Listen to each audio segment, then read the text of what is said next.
अगली जिज्ञासा है कि शिव की पूजा एवं चर्चा में क्या अंतर है, समझाने की कृपा की है। जिज्ञासा आपने सुनी। शिव की पूजा और शिव की चर्चा में क्या अंतर है? शिव ही है, एक ही सत्ता है शिव।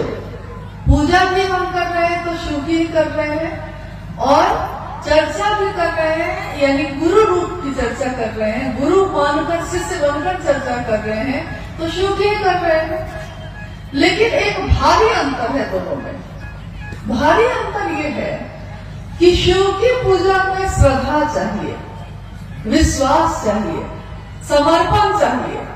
शिव की पूजा यानी कि पूजा में हमारे बुजुर्ग कहते हैं हाथ जोड़ के सिर झुकाओ, आंख बंद करो, मन महादेव पे लगाओ, विश्वास रखो, विश्वास करो, समर्पण करो, श्रद्धा रखो, तब होती है शिव की पूजा।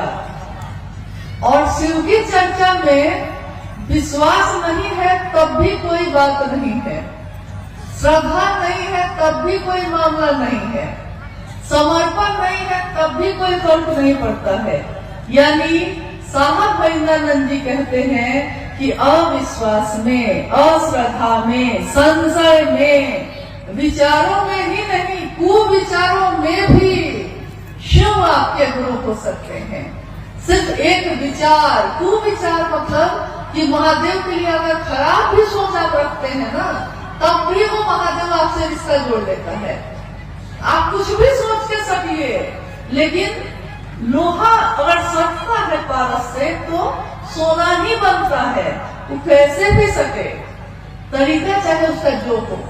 यानी शिव की पूजा में श्रद्धा चाहिए, विश्वास चाहिए, समर्पण चाहिए, और महादेव की चर्चा में विश्वास हो तब भी ठीक, अविश्वास हो तब भी ठीक। मास्टर को कोई फर्क नहीं पड़ता कि आप उस पर विश्वास करते हैं कि नहीं करते हैं।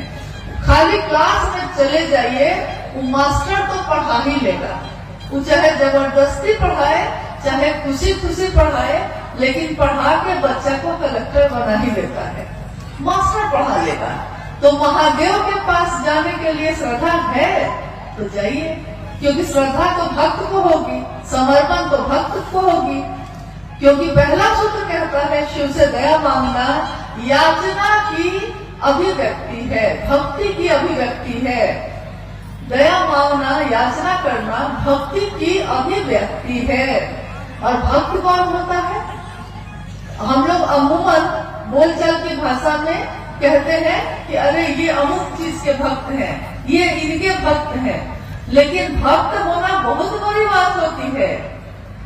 हम जब कहते हैं कि कोई विचार में शिव को गुरु माना है, विचार भी जब घने होते हैं, घनीभूत होते हैं, तब वो भाव बनते हैं। भाव भी जब घनीभूत होते हैं तब वो प्रेम बनता है।